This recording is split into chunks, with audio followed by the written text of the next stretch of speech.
On our way to the airport, Anthony said to my face that he feels that he is the solo parent. And honestly, that's just like a dagger in my heart. He blamed you for that a lot. Why is it my fault? He always called you my boss, that, oh, you need your boss permission. All of a sudden, Rohit decides, I'm gonna shut this business down. Left Sumit out of a job, and now we can't afford our apartment. Because I am selling it off. It's better you should give it to me. Are you thinking that you will get it for free right now? And we've been fighting because of money challenges, and she blocked me. I don't like the fact that she's doing that, 3 weeks before we're supposed to get married. Are you excited? Came back, yeah. Do you think I wasn't gonna come back? You know, sometimes you argue with me and you tell me when. Ah, here we go. Tu vas être avec nous. Je m'étais promis de jamais revenir, c'est tout. Oui, mais tu vas être avec nous, chérie. Ça me fait penser que j'ai l'impression d'être une grosse. Yes, so that's why I thought, like, I worked for you for so long, now you're gonna give me something for, not for free. Like, I'm not asking you for free. I'm asking you on credit. It's not possible. I will not give on credit. Why are you not gonna give? Jenny&Sumit's audacity needs to be studied. I'm sometimes like, yeah, these two love each other, but then I see the mess that they've made of their lives, and I'm like, is it love or is it a trauma bond? Is it that they're looking around and seeing that they've done so much damage that all that they have left is to cling on to each other? We will be discussing them and the rest of the hot messes in this episode. Let's get into it. Hi guys, welcome back to Nikki Faces Reality. We are here to discuss 90 Day Fiancé the Other Way. I didn't cover the full episode last week because I just did not have it in me, but I am going to give you an update on all of these couples just because I feel like we need to do a temperature check about how you guys feel about them, because a lot of people should not be going the other way, if you know what I mean. Before we get into it, as always, make sure to like, comment, and subscribe. Y'all, we're gonna start this off with Jenny&Sumit. So as we discussed last week, they have this bright idea of starting up this business, a business that they seem very ill-equipped to start, but also the stakes are high. For some reason, everybody in his family has quit their job or is planning to quit their job to make the family business their sole moneymaker, and it is just a bad idea after next. The business is the size of a freaking closet. They're barely gonna have any room for actual equipment. They want Jenny to be the cook. For a business that is riding on so many expectations, they are really not setting themselves up for success. But at the start of this episode, they are brainstorming ideas of what to do, and they're on their way to meet up with his friend to hopefully buy some equipment. Now, the backstory with this friend is juicy. I was very pleased when they entered the flashback footage because I remember this conversation. Sumit was going into business with this guy, and this guy is like, listen, in order for us to be business partners, you're gonna have to pull your weight. And that means being here 7 days a week. That is what entrepreneurs do. You gotta show up. Otherwise, like, this isn't a partnership. If you are coming to work here, you have to give all the time you have. Sumit does not like to work. He does not like to work under anyone else. And like many flawed people, they think being my own boss is gonna be better.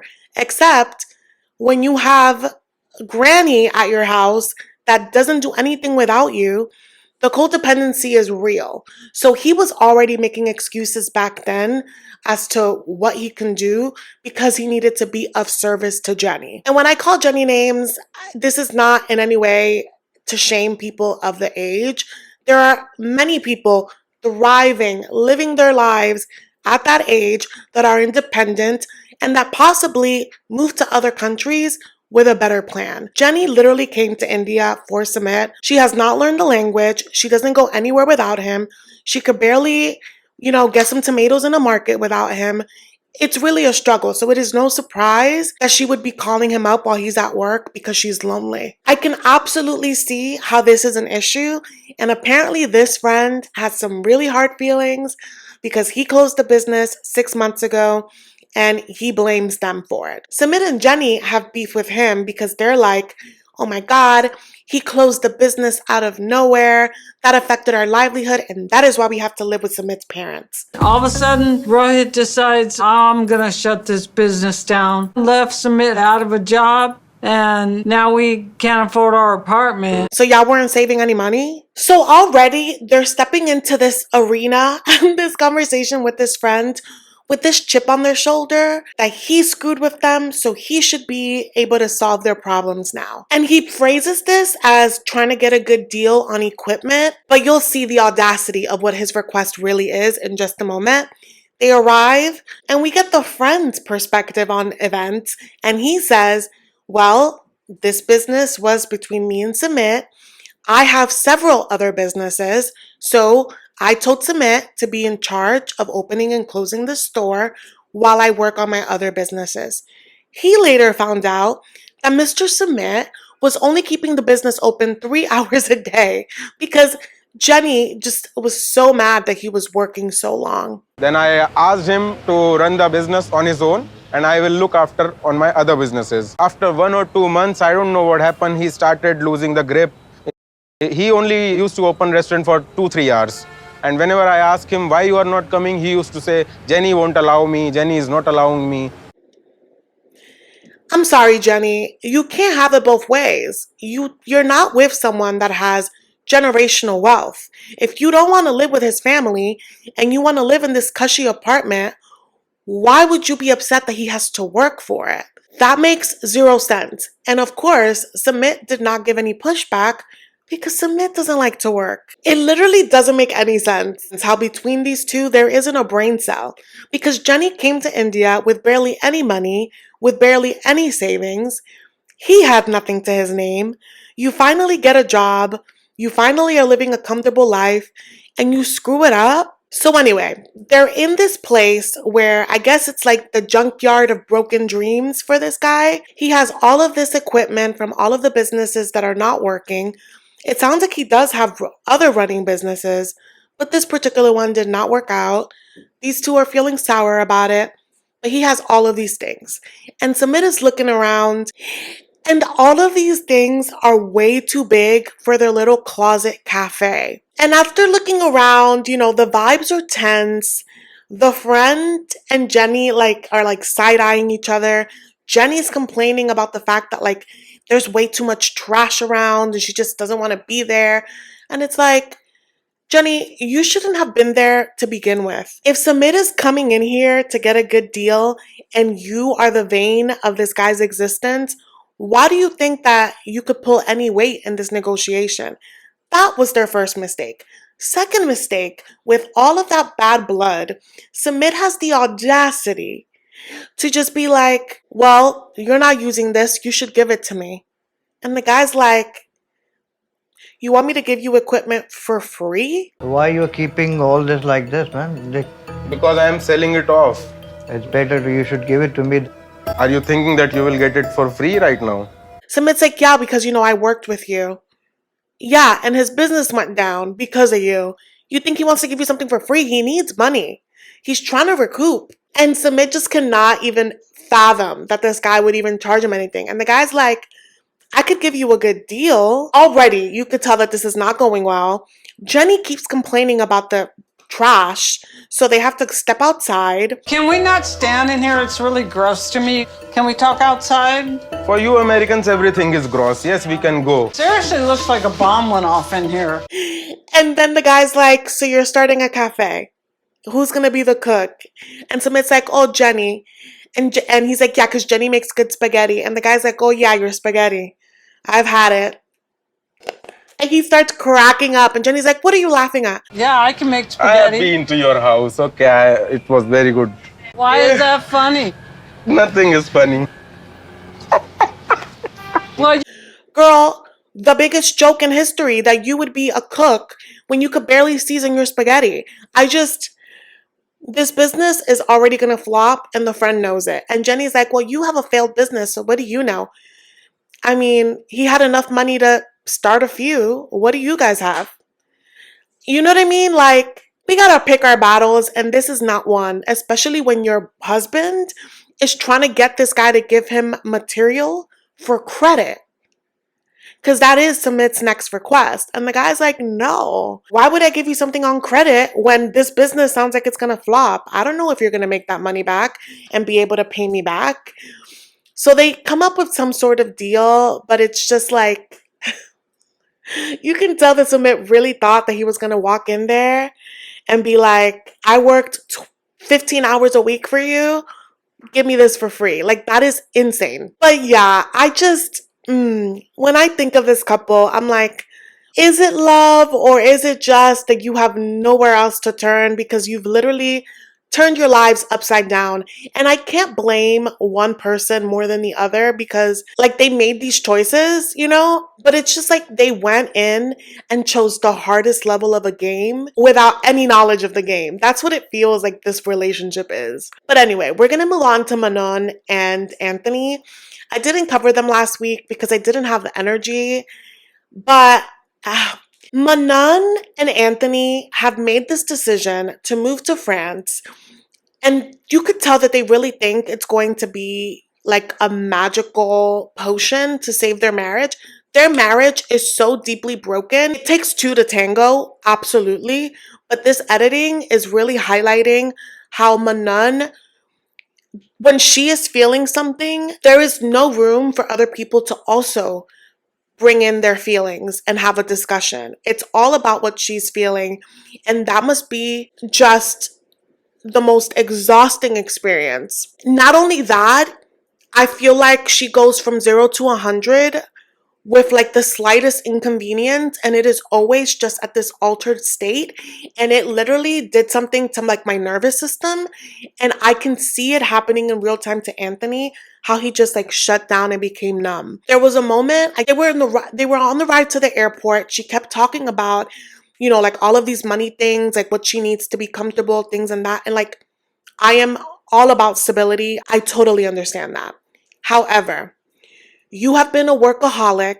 Your marriage is at the brink of divorce. You are moving to France because you want a change of pace and you want to be an active parent. And so things have to change. So while she's in the car making all of these financial demands, Anthony begins to spiral because he's like, if you're going to bring your same attitude to France, you're not going to have capacity to be the parent that you said you wanted to be.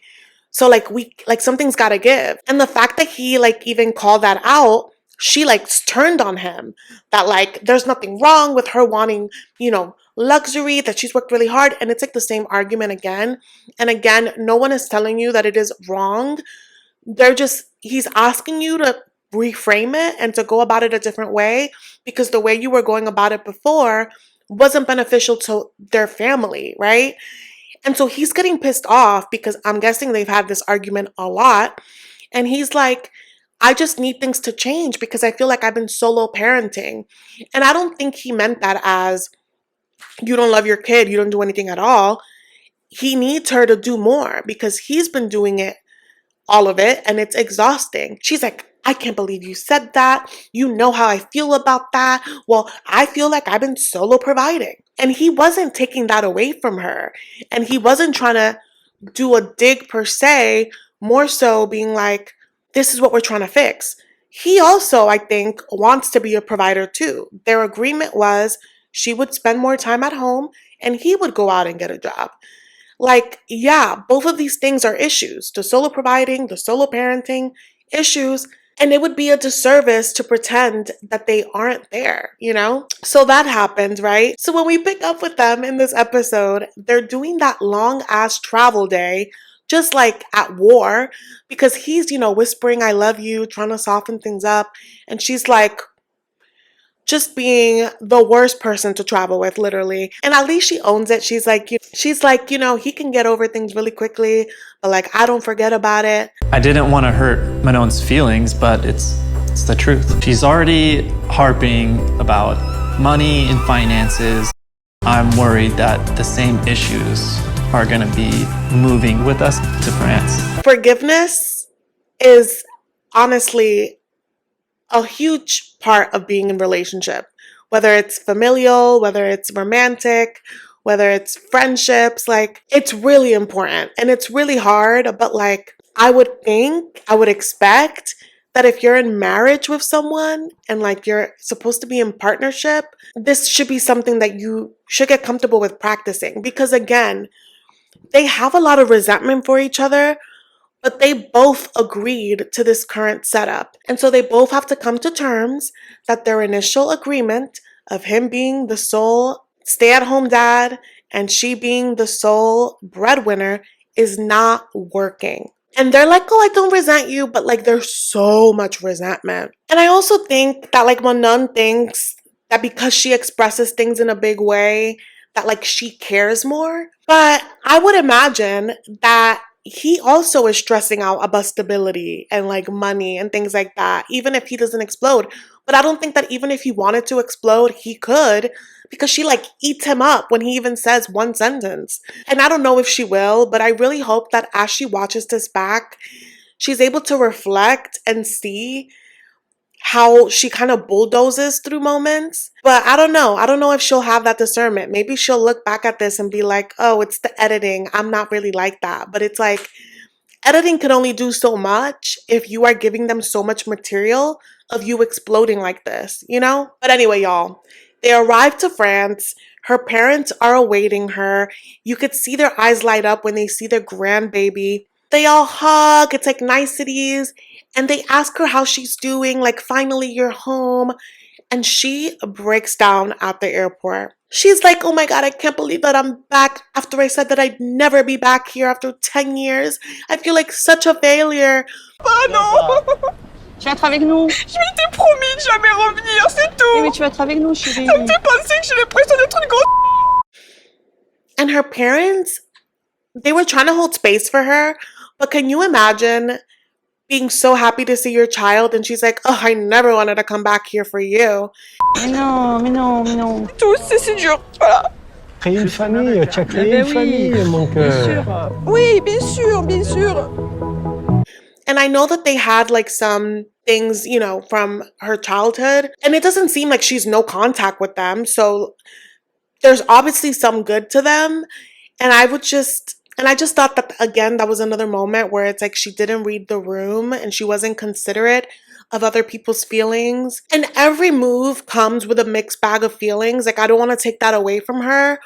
But there's also like, I don't know, like there's no consideration. Like she's like, oh, I'm not ecstatic. Okay.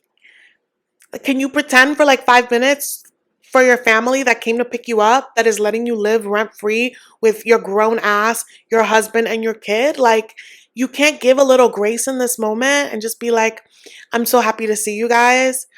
I have a lot of feelings, but like I'm first and foremost really happy to see you guys.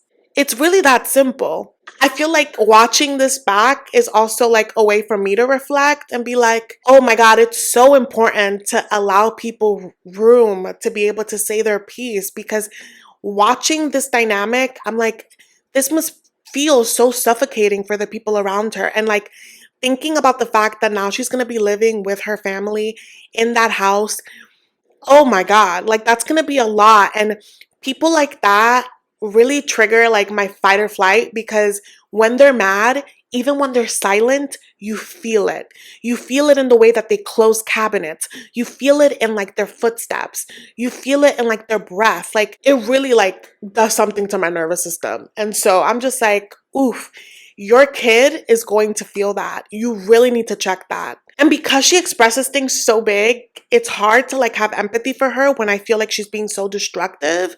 But I can empathize with this feeling that she described, which I've talked about on this channel before. Because she has so much that's unresolved, and now she's going to be living in her childhood home, there's something that happens when you're back home with your parents that you kind of revert back to your old roles. And so she's afraid that she's going to revert back to this insecure version of herself, this person that doesn't really have a voice. And I've talked a lot about that with you guys, about how I've had to work through that, especially in my 20s, being able to assert myself, being able to advocate for myself, and just like present myself as my adult version when not with my family. Heavily in my 20s, but I even after like a few days with my family now, I'll be like, I can speak up about this. And I feel like it's natural. It's something that happens to all of us. I feel easily triggered because I feel like I'm the Manon 1.0 from when she was a teenager back home in France. But I think that it can also be a moment of reflection, right? Because I think that for Manon, she, has this like empowered persona and she's created this life for herself and she thinks that she's so healed. But I think being back at the place that hurt her will be a moment to unpack on whether she is really healed or if she was putting a mask on in LA. I think being back home will really show if she's actually done the work or if she's just been really good at pretending that she's got it all figured out. And I think it's the latter. I don't think she has it figured out. I think that it's probably going to take a few hard conversations to be at a good place with her family, to be at a good place with Anthony, but it starts with yourself. So if I could suggest anything to her, it would be to journal, because yes, we have a lot of big feelings, but not all big feelings have to be let out into the ether. Like, you just have to put them on paper sometimes, Like, not everything always needs to be heard. I think that that's a very entitled approach to life, and again, makes the people that you care about feel small. So that's my issue with Manon, and I hope that she figures it out because she has a beautiful family, But we're done with her. I want to give you guys a little update on Johnny and Chloe. So the first episode, Chloe made it seem like Johnny was this huge player, and let me tell you, I'm sure that he has player tendencies. He has a job where he's around women constantly. He has abs. He has a charming smile. No doubt that he has player tendencies. However, when she said that he cheated on her, they were not together. When we met him, he let us know that, first of all, when she came the first time, I thought that that was it. And then she came back and I'm like, oh, okay. He never expected it to be a real thing, but she kept showing up. And so he was like, oh, okay. So then they became exclusive. And my advice to everyone here, never assume that you are exclusive until you have the conversation. I am very old school about that. Don't consider me your girlfriend unless you ask me to be your girlfriend, and vice versa. Don't. For your mental safety, for your physical safety, always ask questions, okay? But second, once they got together, he caught her cheating. She didn't mention that to us. She didn't mention that to her mama. So Chloe is not so innocent. And because she's not so innocent, and because she's 23 and paranoid and has done her dirt herself, she's super jealous. He showed us his phone, how many missed calls, how many missed messages while he's at work trying to earn a living. And her possession is so extreme, y'all, that she has access to his home cameras. And I'm like, wait, if you have to have access to my cameras and we are not even married, we are way too far gone. Also, doesn't he have roommates? If I was his roommate, I would have issue with that. But in this episode, she's come to do the move. And y'all, he has a very humble life. It looks like a happy life. He works his job. He pays his rent. It's like very much island life. We learn a little bit about his backstory. And basically, after his mom passed away, you could tell that he got serious about finding love and finding family. I just think that trying to have a family with someone that is so young and that barely knows themselves and has barely experienced life is not the move. It really is not the move. And at his big age, I just am like, this should have never been further than a hookup. And just seeing how she's complaining about like the hot water, complaining about bugs.